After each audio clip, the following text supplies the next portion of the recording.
Tour Junkies.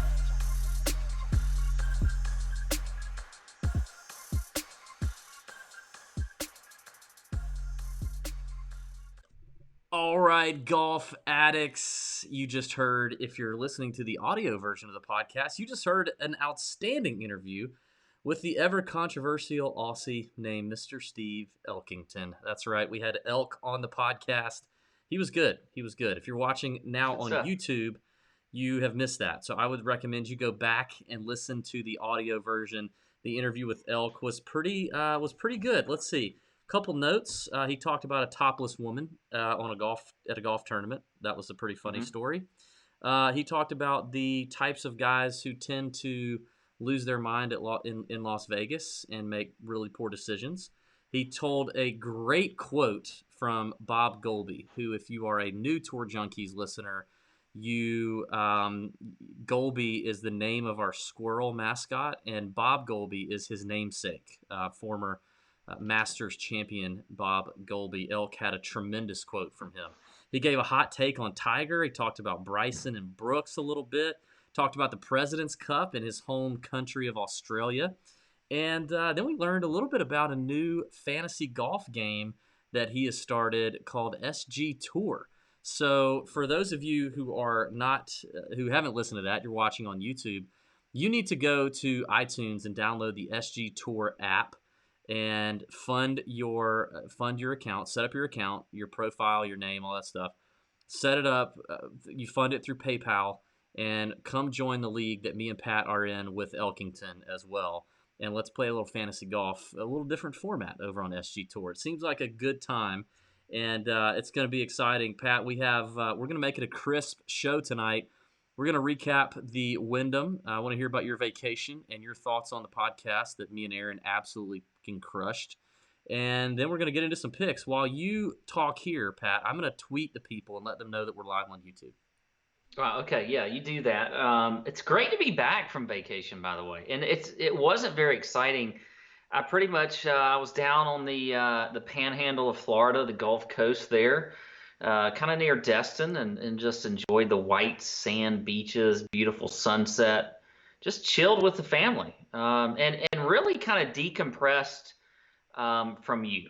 I didn't get any crap talking from you all week for the most part. I mean, I think there's a few texts about how much you do and how little I do. But other than that, I was decompressing from you, the podcast and the real job. But it was a good week. I missed you though. I did miss you, buddy. I did miss you. I thought it was a great podcast with Aaron. And how could it not be good when you have the caddy on who ends up being on the bag for the winner? I don't really know if there's anything that can compare to that. It was funny because we had a little group text with Aaron and Gino, who was my guest host when you were out on vacation, and there was a little kind of a little back and forth, some contests going. You could see there was some competition going on there between Aaron and Gino, and I hate to tell Gino, but it pretty much just blew him out of the water because I think they missed the cut the week we were on the show, that he was on the show with me. So it was unbelievable to watch. Very happy for JT though. Obviously he's been on the show as well. Love Aaron, just a great dude. We interviewed him before he came on the podcast as a guest host. And I'll say this too about Gino and Aaron, both so like willing to come on and really last minute as a host of the show. Yeah. And they got a lot of work to do the week of a tournament. So that just speaks to the quality of both those guys. But JT, just what balls he had down the stretch. No he made bogeys. Some clutch par putts. When the announcers were trying to jinx him with the no bogey line. He was basically just throwing the finger up to him. It was awesome to see, man, and we were pulling for him. Yeah, I mean, clearly me and Aaron did a much better job on the podcast than you and Gino. I think everybody on Twitter really said that even before the guys won. Aaron was pretty confident of it as well. We freaking crushed it. Aaron said his boy would play well. He named him his horse racing name for JT was far from finished, and boy was he right. The TJ bump is real. We also released a killer Aaron Fleener T-shirt. If you guys haven't seen that, it's like his third grade yearbook picture with the opening line of his favorite song and karaoke go-to, Call in Baton Rouge. Last night I spent the night in the arms of a girl from in Louisiana is on the shirt. It's a beautiful shirt. We've sold a bunch of them. In fact, we can't say who just yet, but a certain tour player, the day it came out, ordered 15 of the shirts, and he plans on surprising Aaron with those. It should be pretty good. I can't. Yeah, it's going to be a good time. I don't even know if you should have said that. Just leave it alone. Probably shouldn't have. It's on Aaron's going to listen. TourJunkies.com if you want to buy that shirt. It's only $20. It's super easy. It's a funny shirt. But yeah, it was a good time. Great show. Loved seeing JT win it. He's a good dude. Vaults him all the way up to like 27th in the FedEx Cup standing. So right now he's in Atlanta. We also texted with Aaron today when and we realized that, hey, man, you're coming to Augusta next year, and we're going to hang, and it's going to be a good time. So if you don't have plans to make it to Augusta next year, you need to try to join us. Man. And I got to say, we need to get Gino and Joel there. We got to get Gino. I got to say, the Wolf Pack will be together. Ow! I took Aaron's advice on the podcast because, he said, I was asking about his podcast use, and he was telling me about Colton Oast putting him on to some tequila, soda, and a little squeeze of orange. And I'd never had that before. And so I went to the club on Friday night. Me and the missus had a little birthday party up there. And I got into some Casamigos and some soda and some orange. And I had 2 of those to get it started. Then I switched to Tito's and soda with a lime, and it was impeccable. So tonight I'm paying homage. You can't really tell, but in here is it. Well, I'll hold up my orange peel. See, I got my little orange peel in there, and this is I went to the store and got some Casamigos and got my soda. It is very, very good. Man, I just gotta say, I'm happy for you, but I don't know. I think Planet Tito's is good enough for me. Planet Tequila, Planet Casamigo, whatever you're talking about, is probably just. I may die. I don't know. There would be something would happen that would not be good. So I'm gonna let you have that, and I'll just stick to the Tito's. I tell you what's getting a lot of action on YouTube right now is your shirt. Everybody's freaking out that Pat's wearing a Bad Birdie shirt. Now, don't get it twisted. He definitely got it sent to him for free. He did not pay for the shirt. I've had it for a while though. I've had it actually for over a year and a half. I love this shirt. It's a very comfortable shirt. It's not something I would wear all the time, but I like it actually. And I'm coming off vacation. I feel like I'm just sort of still in vacay mode. So that was the reason for commenter Kevin says El Pollo Loco just tweeted that they need their tablecloth back, Pat. And then our buddy, who we're going to talk about in a minute, is going off on you too. He's also commenting on how good your hair looks. He said, whatever hair product you're using, you guys need to get a sponsor. Which is funny. No! I'm going to put the Minute Bowl finger wave up at you. No hair product for me. That has never been a part of the Pat Perry. It's just a routine. No, I'll tell you what the hair product is grease from his fingers because he's constantly doing grease. He's constantly adjusting There's it all the time. And yeah. it's a lot of blow drying action. It's natural hair product, really. It's natural. Well, I'll tell you a product though that is important for the folks to know, and that is because we believe here at the Tour Junkies in testicular safety. We want our balls and the balls of our listeners protected.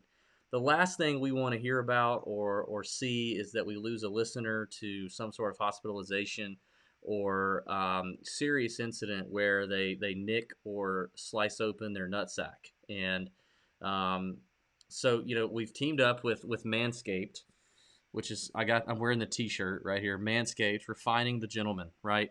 And you guys have probably heard of Manscaped, but basically there's an epidemic. There's a lot of guys trimming their nuts with the same trimmer that they trim their beard with, and that just can't happen. You know what I mean? And so that's probably unsanitary. I mean, it's like, do you want pube hairs on your face? I mean, even if they're your own, do you want them on your face? No. I'm not going to trim my mustache with the same beard trimmer that I trim, my balls. You know what I mean? And so we got to be careful. And so we've teamed up with Manscaped. They're doing great things for men these days. They're the number one grooming below the belt solution for men across the U.S. and precision engineered for your family jewels. Okay. And so we're trying to get this thing better. They've got the Lawnmower 2.0, and it has skin safe technology so the trimmer will not nick or possibly snag your balls, which I don't know what would be worse. I feel like snagging your balls would be worse. I'd almost rather have a Like nick. something about Mary, like Ben Stiller and something about Mary. Yeah. That was a rough snag in I'm that one. envisioning like a tie in some sort of machine in a factory, like a snag on your nut skin would just absolutely suck. So we're trying to alleviate manscaping accidents across the country and across the Tour Junkies listeners. And so again, if you have a trimmer like me, like see I've got this really nice beard, you want a second trimmer. That's where the Lawnmower 2.0 comes in for Manscaped, so that you don't have to touch your face with the same trimmer you touch your nuts. If you're like Pat, okay, and see how clean shaven he is. Look at him; he's so clean shaven. Maybe he shaves with a straight razor. That may be the Plow, which is another Manscaped product. It's a beautiful straight razor. But see, Pat needs a trimmer for his nuts because he lets it get out of hand, and you can't see his little pee-pee when he doesn't trim it back. So if you need to trim the hedges, then and you keep it and you use a straight razor on your face, you can get the Lawnmower 2.0 to take care of that area down there. And right now, promo code Tour Junkies gets you 20% off and free shipping. So get 20% off and free shipping with promo code Tour Junkies. Go to manscaped.com. 20% off, free shipping, manscaped.com. That is manscaped.com. Promo code Tour Junkies. Really appreciate Manscaped protecting the listeners' balls. I tell you what, we're saving the world one You know what? ad read at a time. I mean, that is good stuff. We can't spend too much time with this. I don't want the listeners to check out. But before, did your light just go out? What happened? Are you in the dark now? It just got really dark all of a sudden. Did it? I don't know. I changed the I light still earlier. See that loud Why shirt, did it get dark? It did get dark. What happened? I don't know. I can still let me go check on this. Hang on. All right. Well, before we get into the course breakdown, we announced we had a contest that's been going on the last few months. We asked some listeners to do some guerrilla marketing for us to really get in there and get creative, spend some time, maybe even spend some money. And it's been going on for a couple months now, and it has been extremely difficult to determine the winner of this contest. There were really three guys that separated themselves from the pack. That's better, Pat. And one of the guys set up a Facebook account, Kyle Senahy. You guys need to check out Kyle's Facebook account. It's a Tour Junkies fan page. It's a private group, so we'll let you in. We're on there. We share some top secret information in there sometimes. But he set that up, and that's been a great thing. We really appreciate Kyle doing that. So check it out. And sometimes he hops in the YouTube feed and he'll chat out the link. But you can join that. And Kyle, was one of the guys that we debated on giving it to. Our buddy Brian Rissmiller, who's a longtime Tour Junkies supporter, started an Instagram page, the Golby Fan Instagram page, and this man has worked his balls off. Speaking of balls, for like a few months. We have had our Instagram account for like 4 years. And now, if you've seen it lately, it's been pretty hot. We've made a commitment to better content on Instagram, but in 4 years, we've probably posted like 200 times in 4 years. Brian Rissmiller has posted like 1,300 posts in like 3 months. He's worked really hard, and it's almost to 1,000 followers. So very cool of Brian. But we had to give it to a guy who just throughout the contest was creative. He was dedicated. He's from a little place called New Jersey, okay, which is also the site of this week's golf tournament at Liberty National. He's a fireman, so we appreciate his service. First responder, great guy. Mr. Bill Brower is our winner of this contest. Now, Bill pulled out a lot of creative things, Pat. I don't know if you remember all of them, but no, he did. One of them included a temporary, but a really large tattoo of Golby on his body. He paid for Tour Junkies stickers to be printed, and he literally went all over New Jersey and put these stickers everywhere, including golf courses, golf carts. He went to private clubs that he wasn't a member of and stuck them on people's members' parking signs in their like designated parking spot. Probably pissed a lot of people off. He went to a Trump golf course and put one on Donald Trump's locker. Like literally sent us a picture of it on Donald Trump's locker. He's gone to driving ranges and he paid to have Tour Junkies logo printed golf balls and inserted them into the driving range golf ball selection so that Got people it into circulation. It's got like it in cash circulation. money. Yeah. Yeah. He put stickers all over the driving range. He just did a lot of creative things. His buddies at the fire station made fun of him a lot. It was pretty cool. So Bill I Brower checked out is for our a minute. winner. Did you mention the tattoo? I did mention the tattoo, yeah. Okay, sorry. So Bill will be my member guest partner October 18th at Champions of Treat Golf Club. Thanks for that contest, and it was fun. I would probably never run it again because it was so hard to make a decision. It was really tough to. It was, yeah. It was tough. But anyway, Bill is watching on YouTube right now, by the way. So shout out, Bill. Thanks for all you do, buddy. He wants us to be quiet about the Donald Trump thing. He said Secret Service was watching, so we got to be careful about that. It was not Bill Brower. That's his fake name. There's actually another guy. We would never use his real name. All right, Pat. What do you say we get into this, man? It's the Northern Trust. This is the first playoff event of the FedEx Cup playoffs. Let's do it. Yeah. You're back in action. You feeling good? We're getting to the course? Yeah. Breakdown already? Okay, yeah. So Northern Trust in Jersey City, New Jersey. We're at Liberty National this year. So you might remember the last time we saw tour quality players at Liberty National was the President's Cup in 2017, which the U.S. dominated, of course. And as we mentioned, we got into a little President's Cup talk with Elkington. But yeah, this is a par 71, plays 7,370 yards. You got bent grass greens.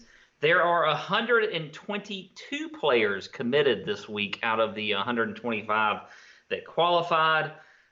You got a cut of top 70 in ties this week. 3 par 5s. 2 are pretty gettable at 538 and 563 yards. The 8th hole plays 611 yards, so that one is not quite gettable for these guys, even the longest hitters. You also have an interesting drivable par 4 16th hole, which plays just at around 325. It played a little shorter than that for the President's Cup, so that'll be an interesting one. I think this is a ball striker's course, though. This is one of those courses that it's kind of sneaky hard. There was some talk at one time about this could even be maybe a U.S. Open style course one of these days, but I just don't think it's going to be, it's not that difficult.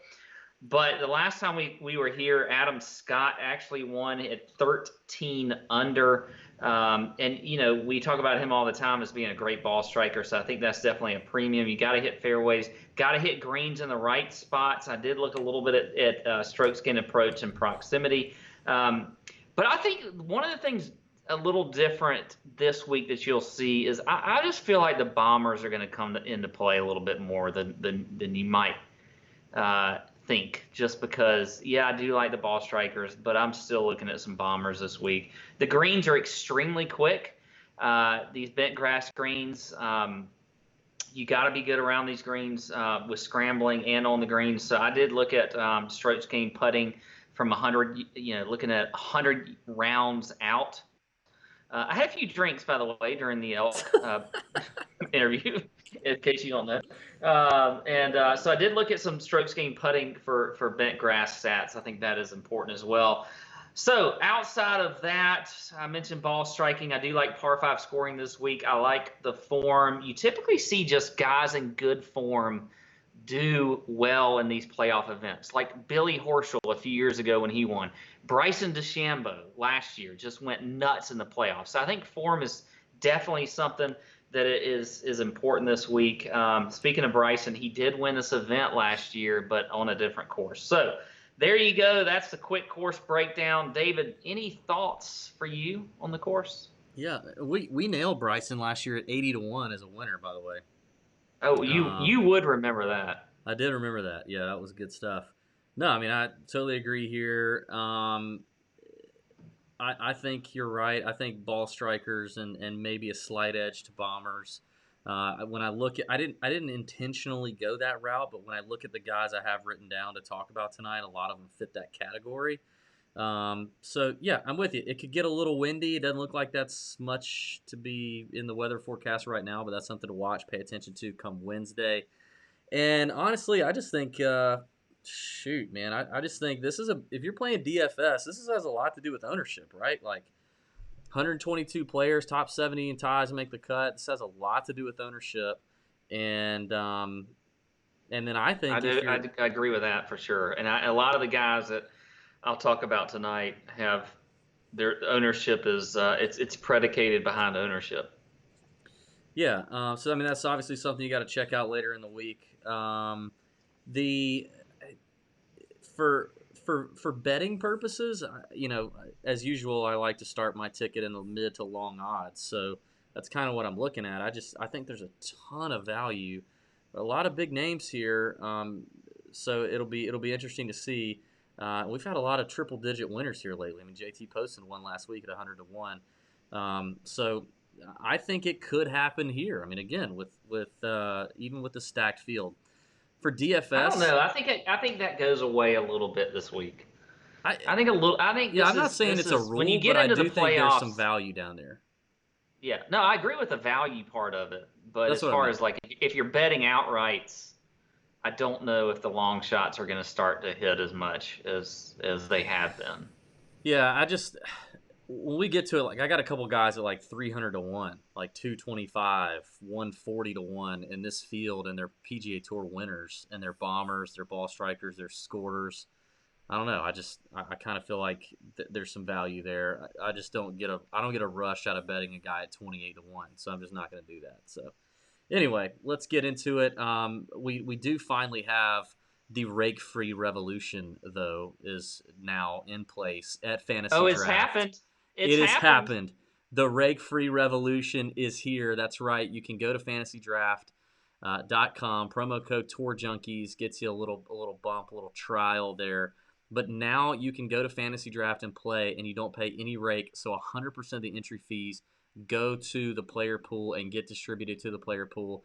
It's a pretty cool thing. Now, so what they've been able to do is operate it based on monthly subscription cost, and I think I don't have it in front of me, but it's like dirt cheap. If you're a smaller stakes player and you play up to like $1,000 in a month, it's like $5 or $7 for the whole month to play up to $1,000 in contest. That is not anywhere close to what you would pay in rake on DraftKings playing $1,000. Yeah. Like nowhere close.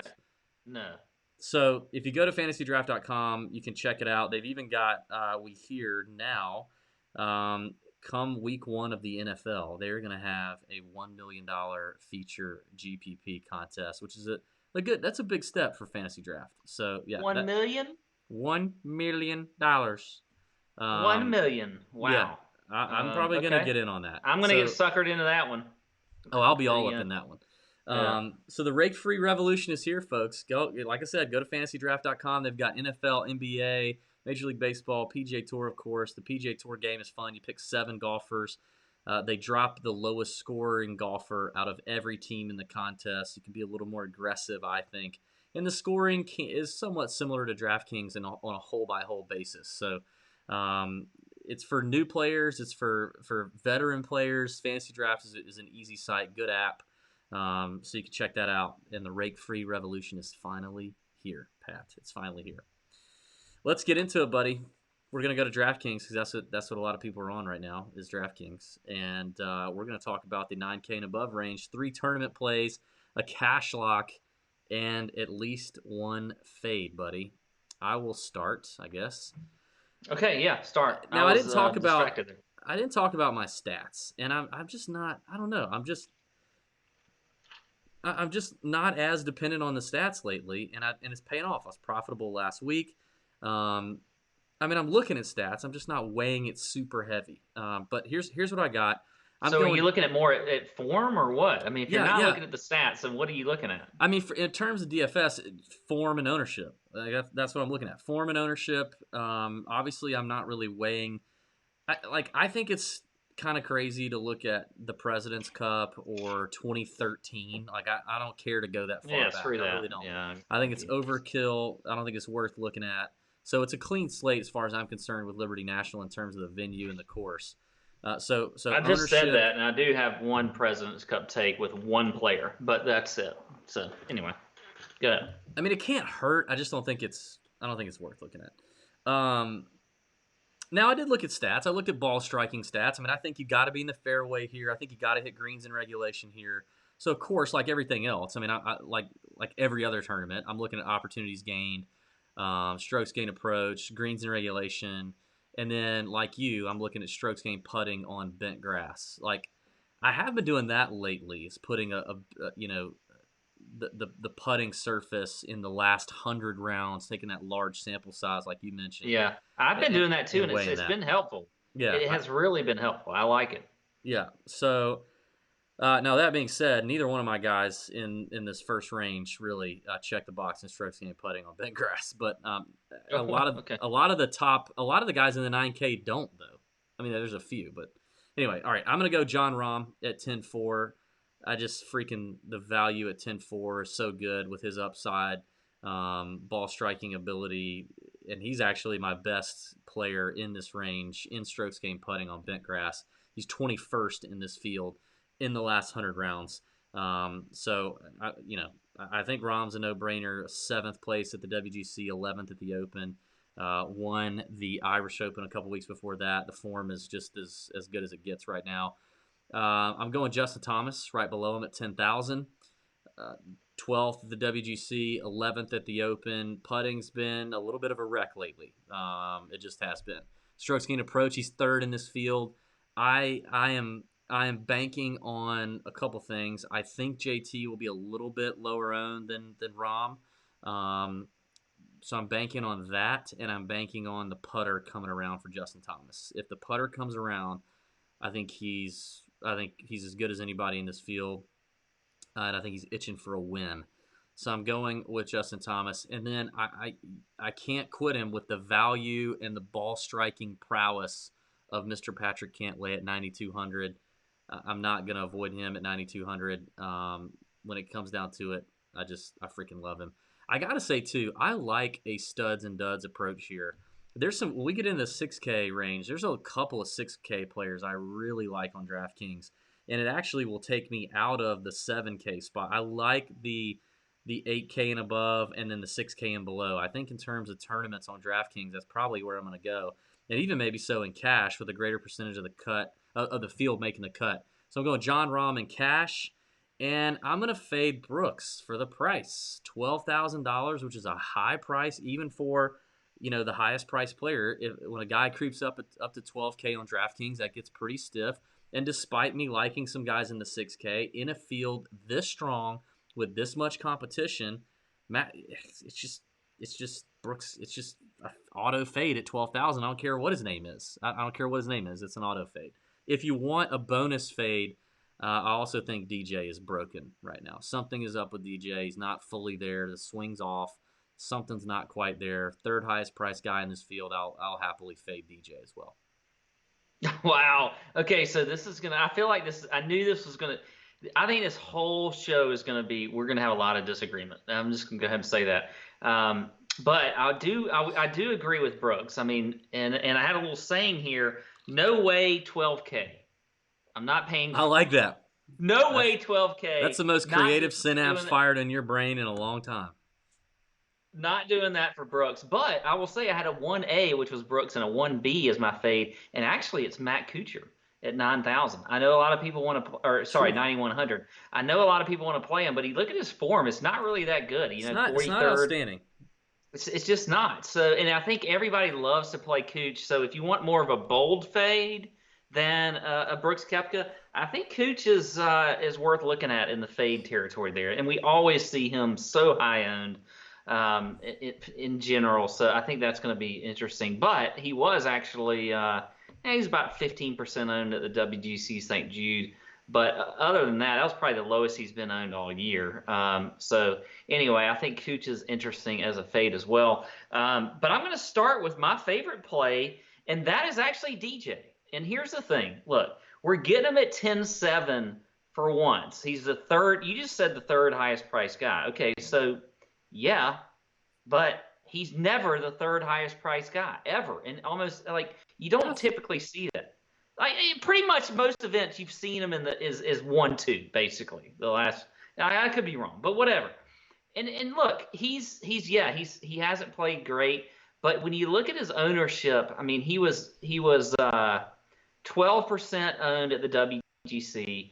He was 9% owned at the Open Championship. He's gonna be lower owned this week. And you talked about ownership as being one of the things that you like to look at. I think you're gonna get that from DJ this week. I think when you look at his form and everything else, but he still is DJ, and he checks. But he's 6th in the field in ball striking. He's 20th in the field in strokes gained putting on bent grass. When you look at the last 100 rounds, so I feel like DJ at 10-7 is actually a pretty good GPP play. So I will take him in GPPs. You mentioned the fields are getting condensed. You have to take a little bit more. I mean, not quite, but a little bit more of a WGC event type thing where you got to have the winners. You got to have a lot of upside with your guys. I think DJ provides that, so I'm in on him at 10-7. Also in on Ricky Fowler actually at 9,300. Checks a box in ball striking, scrambling, proximity. He's 3rd in the field in strokes gained putting on bent grass greens. So at 9,300, he's another guy that I think you're going to get some good ownership leverage as well. The last GPP play that I'm going to play is Tiger Woods at 9,000. I like him at that price. Look, I don't care what we saw at the Open Championship. I don't care what Steve Elkington just said about him, 30 minutes ago. I don't care about any of that. You look at his stats, he's still a ball striking machine. I mean, he's 16 in the field in ball striking. He's 5th in strokes gained approach. We know he always putts well on bent grass greens. If he just is rested and comfortable, which I think he can be on this course. He's actually finished 2nd here, I believe, twice that they've played tournaments on this course. So he's played well in the past here. So I like Tiger Woods at 9,000, and his ownership this year is low. It's never over 10%. It's not going to be over 10%. It's going to be low again this week. So I do like some Tiger at 9,000. I'm with you on Cantlay. He's actually my cash play at 9,200. He's just an automatic. I mean, the guy's just automatic every week. I love him. So there you go. My 3 GPPs are DJ, Ricky, and Tiger. Cash is Cantlay. Brooks is my fade, with Cooch is my 1B fade. So there you go. Yeah, I appreciate the bold call on Tiger. I think it's worth a shot. I'm not going to argue with you too much there just because of ownership. But the DJ thing, I mean, if you look since the PGA, which was in May, where he finished runner-up, a 20th, 35th, miscut, 51st, and 20th. It's just his iron play has not been super good. He's lost strokes 2 out of his last 3 events off the tee, which is absurd. That's borderline unheard of for DJ. I feel like, again, 3rd highest priced guy, you need more than a top 20.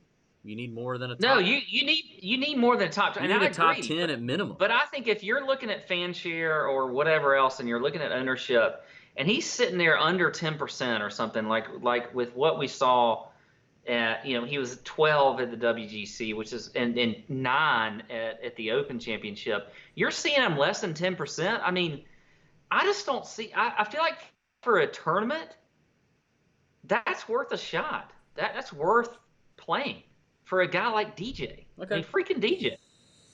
Okay. Let's move along. Let's move along to the 8K and above category. This is an interesting one. I've got a few names here that I kind of like, but I'm gonna go. This is so tough. I'm gonna go. Oh, I gotta make a decision. All right, I'm gonna give you one that I know I'm gonna play, and this is a tournament play all day. I'm gonna go with Jason Day. I'm gonna go with Jason Day. I like. Are you freaking kidding me? I'm not. Where is this coming? I did not see that coming out of your mouth. Jason Day coming out of your mouth was just. I don't understand. This is getting raunchy. Well, he's number 1 in strokes gained putting on bent grass over the last 100 rounds. He's number 2 in greens in regulation over the last 12 rounds. The iron plays there. If he can just keep it in play off the tee at $8,200 to get a player like J-Day, I love it. I also noticed a line on mybookie.ag tonight that had Jason Day minus 125 to beat Bryson DeChambeau, which we know my thoughts on him. And Day is $400 less than DeChambeau, and he's got a minus 125 number, implied odds of 55.5% to win that matchup, which I love that. I love the value there that you get at 8,200 on DK for Jason Day. So I'm going to roll with him. My really tough call is to play one of three guys. So I'm going to give you another tournament play that I think has found a little form, and he doesn't check a lot of boxes, but it's Tony Finau. He's not checking boxes because it hasn't been working for Finau up until the last couple of weeks. But I like where the game is at. Finished third at the Open Championship. I think he can take advantage of the par fives here. He's even money on my bookie to beat Matt Kuchar. Even money to beat Cooch, and he's freaking what is he like? He's like $800 less than Kuchar on DraftKings. So I think there's some value there with Finau as well. Because I can't decide, I'm going to go with Xander Schauffele in cash. That's my cash play. I love Xander here, but I'm also good to roll with him in tournaments. And then my fade is easily Jordan Spieth. I'm taking the easy way out. It is Jordan Spieth. I don't care how freaking cheap he is at $8,000. He is a daggum train wreck. The guy can't do anything well right now. I'm out. I agree with you there. I mean, it's kind of an easy fade. And a bonus fade, a guy who's in tremendous form. I'm going to go out on a limb and say Patrick Reed. The guy has played 8 of 9 events. 8 of 9 events. Now, I know we have skinny Patrick. We got Patrick Light. He's lost some LBs. But that's a lot of golf. That's Sung JM territory. Now, he's playing well. But I think if there's a time to hop off the Reed train right now, you jump off and see what happens. In a super strong field, I think you jump off and see what happens with Patrick Reed. So okay, so I'll since you've already talked about them, and we need to keep this crisp tonight. Since you've talked about Reed, he actually is a GPP play that I like at 8,100. I mean, I think you look at the form, you look at the ball striking, you look at scrambling, strokes gained approach. He's third in the field in par 5 scoring. I mean, everything looks good for him. So I'm just going to keep running with him. I mean, I get it with the strokes bled grinding stat that you're kind of bringing up here. Yep. But I'm going to roll with some Reed still. I think you just keep going with him. So he was actually one of my GPP plays. You mentioned Finau. I had Finau written down where I put Reed, and I scratched out Finau and then I put Reed. So I like that play. I like the Finau play. I think the stats don't really show up for him, but I like his form. I think this is a good course for him, so I do agree with that. I'm going to start with, though, Hideki at 8,400. I just think that, he's coming off. I mean, look, the form isn't, when you look at it, he missed the cut last week, T43 at the WGC, missed the cut at the Open. So I think he's obviously going to have lower ownership. Before the Open, he did finish top 10 at the 3M. And you've loved him all year and whatever else. But I just think we're going to get a little bit lower ownership this week from him. And I think it's just right for the picking. It's that apple sitting there on the tree, and it's just ready to be picked at the right time after a missed cut. Doesn't have any bruises on it or anything. Well, it has a lot of bruises on it, but I think they're going to develop into a good apple. So I'm on Hideki this week, and he's checking boxes. I mean, 12th in the field in ball striking, 8th strokes gained approach, 12th in proximity, 16th in strokes gained par 5. So other than form, which is not great, I agree. But if I'm going to get a lower owned Hideki at 8,400, I like playing him there. So there you go. I like him. As far as a fade for me, I'm actually going to fade Xander Schauffele. And look, everybody loves Xander. He's at 8,900, but he's not really checking any boxes for me. He's 45th in ball striking, 70th 7th in driving accuracy, 85th in approach. He hasn't really played when you look at his recent form. It hasn't been that great. I mean, yeah, he was T27 the WGC in a 60-man field. He was 41st at the Open. It's just I don't know. I think Xander is going to get too much attention this week, so I don't like him.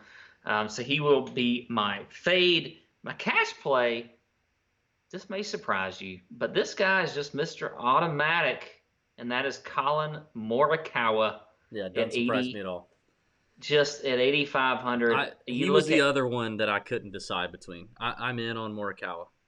I mean, he's just been solid. And look, I know I had the tweet out when they played in their first event. Well, it wasn't him actually; it was his second event. But it was Hovland and Wolf and all those first event. And I said, "Hey, back off for that event." By the way, I'm just going to clarify for that event. I didn't say that it was for the rest of their careers, and I was right because they were too high owned, and they like half of them missed the cut in their first event, or they MDF'd or whatever. Sure. But they've won since then. And let me tell you what, these guys are all studs. Hovland, Wolf, Morikawa, just freaking studs. And I love Morikawa and cash. So there you go. All right, let's move quickly here. I got to say, I am going to hedge because now we're getting into my betting card on mybookie.ag. I got a little I mentioned that you get a nice value from Jason Day when you look at odds on MyBookie, but I am going to bet Bryson DeChambeau outright at 50-1 on MyBookie. Did win this event last year, and I know it's not at the same golf course, but I think he's going to be up for this event. We saw him flash some form at the 3M a couple weeks ago, so I am going to start my ticket there with Bryson at 50-1. The 3 tournament plays that I'm going to give you here in the 7K range are also all 3 on my betting card as well. I'm going to get on the Sung J M train again this week. The kid is ball striking. The chalk bomb? Yeah, the chalk bomb. Yeah, he's freaking good. He's making a lot of birdies. And I think he could win this event. At 90-1, I like the number. As good as he's playing right now, there's not a real course history advantage here, so that levels the playing field somewhat. There's arguably not a whole lot of guys that come in better form. It's just a matter of can the young guy, get up for this event and beat a bunch of big names. So I'm going to go with Sung J M at 90-1. I'm going to go with Charles Howell III as a tournament play, who's playing very well right now. I think he's motivated. He's 100-1. I love that number as a guy who's won in the last calendar year and who's contended at big events. I'm going with Joaquin Niemann at 100-1 and as a tournament play. Love a lot like Sung J M. Young guys haven't won on tour but are in incredible form, ball striking to death right now, and I don't care what their ownership is. Those 3 I really, really like. And I'm going to go with CH3 in cash. He's my cash play. And I'm going to give you my 2 fades. Byung-Hun An is going to be a fade because there is not a player in this field who you are going to get burned by, maybe other than like a Keegan Bradley. When Byung-Hun An has a fantastic week and he almost wins, which he just about did, and now everybody's going to jump on Byung-Hun An, he will turn around and stab you right up your butthole. Like he is gonna destroy you this week. That is my hot take. I bet he doesn't finish better than 50th. It is just that is what's going to happen. I don't care how good he looked this past week. Byung-Hun An is a killer in terms of just DFS predictability. It's a no-brainer. So I'm fading it because I know he's not worse than Siwoo Kim though. Who he's in the same vein. But I just know that if you play Byung-Hun An, he is going to piss you off. You heard it here first. I'm just telling you. And then I'm going to fade Gary Woodland. The form has been off since the U.S. Open victory. It's just not been great. And I love Gary Woodland, but the form's been off. He's been away with the fam. Congrats to him for the twins. That's amazing. Maybe the baby swag kicks in. Maybe it doesn't, but I'm out. Tour Junkies. This is all Tour Junkies. We What's happening? We talked about the nappy factor from the beginning of the Tour Junkies days, and now DB's just totally off of it. We're getting away from our roots.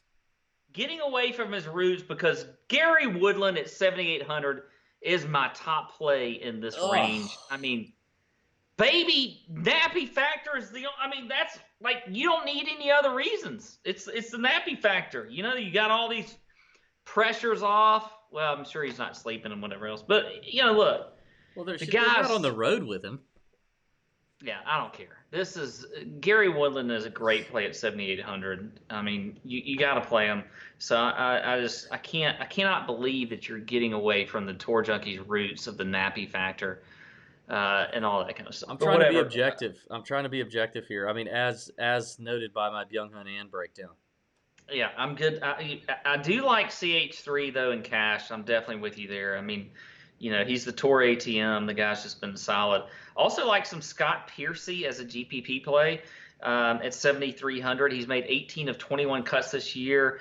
Great ball striker, scrambler, checks a box and approach. Also in par five scoring. So I like Scott Piercy as a good GPP play. Another young kid. I'm gonna bring him up, Matthew Wolff. Just been, I don't hate it. so solid. I mean, I love the play. He's in great form. He's going to kill these par fives. I mean, he's absolutely going to. I mean, they're basically par fours for him. Checks a box and approach, so I like some Matthew Wolff as well. As far as fades for me, I'm going to fade some Rafa Cabrera Bello at 7,700. Look, the guy's just up and down every single week. You never know what you're going to get. You look at the stats, he's 82nd in ball striking. He is 106th in proximity, 71st in strokes gained par fives. I just don't like some Rafa Cabrera Bello, and I know everybody. He just seems to be that player that in certain events you get a lot of ownership on, and I think you may get that this week, but not a big fan of his. And then Sergio at 7,400. He's another top player in the world, a big name. Everybody wants to play some Sergio.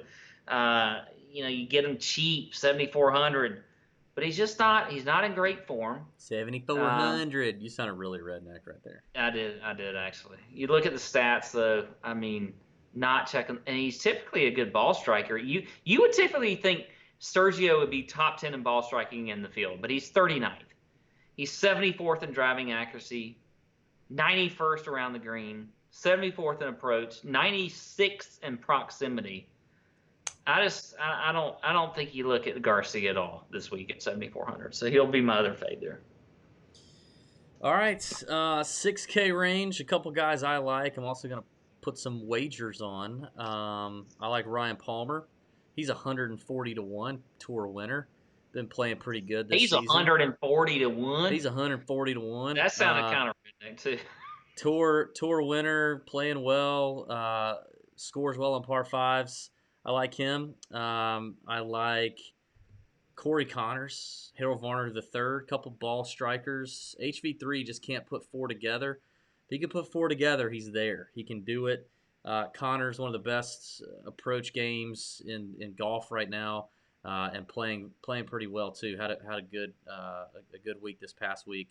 And both of those guys are at 300 to 1. I'm just saying, like, you know me, man. I love the long shots.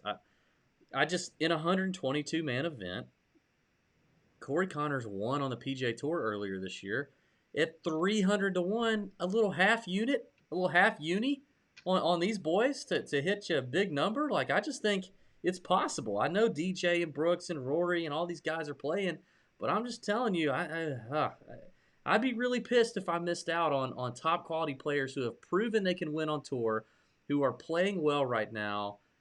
If you think they can't put 4 good days together and beat the best players in the world, you're wrong. Like, any of these guys could. And so I think 300 to 1 is a rather tasty number. And then finally, another guy that I like in DFS as well. So it would be Keith Mitchell at 225 to 1. Just watched his roommate and one of his good buddies, JT Poston, win.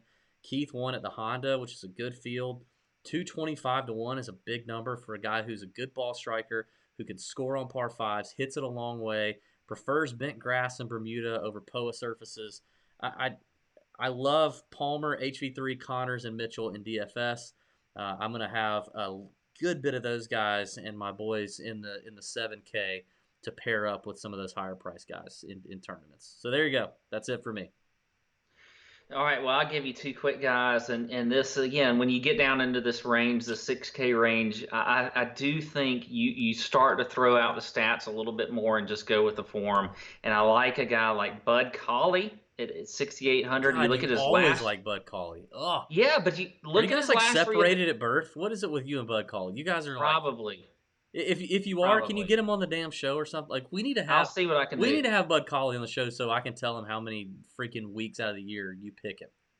Well, he seems like a fun guy, but I'm picking him for a good reason. I mean, you look at his last three tour events. He was T34 at the 3M Open. He was T18 at the John Deere Classic, T22 last week. He's gained 17 and a half strokes on his last three events that he's played in. You're getting that kind of guy at 6,800. I love that. So I think he is a good play this week. And then another guy a little bit cheaper down in that 6,400 range is Roger Sloan.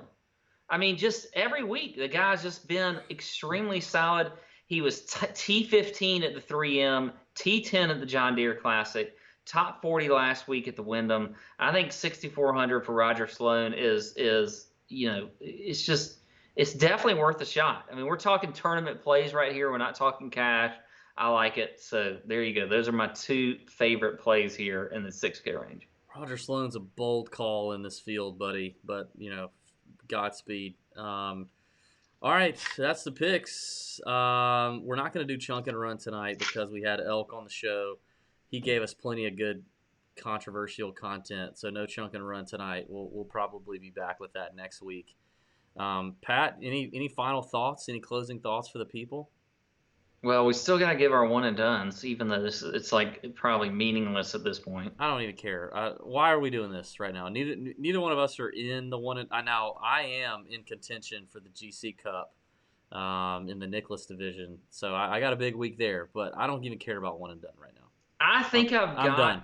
I may have an outside chance. Take Roger Sloan in one. I'm going to go with Roger Sloan in one and done. No, I'm going with Charles Howell because I still have him, which is absolutely amazing to me that he's actually still available to me. So I'm going to go with Charles Howell. I don't think anybody else cares, but if they do, that's who I'm going with. Definitely check out the portion with Steve Elkington, and if you haven't, you don't have time, join us on SG Tour. We don't do a listener league every week. We're going to try this out with SG Tour. It's a slightly different game. It's an interesting game.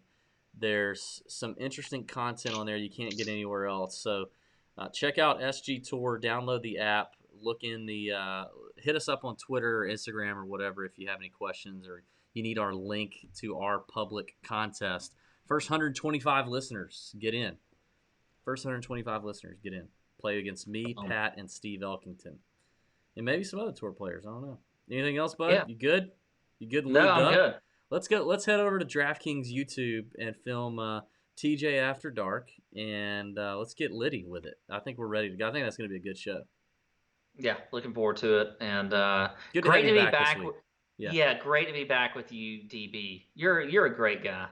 I love you. This is going to be good. TJ After Dark is going to be awesome. Thanks for listening. May your screens be green. See ya. Out!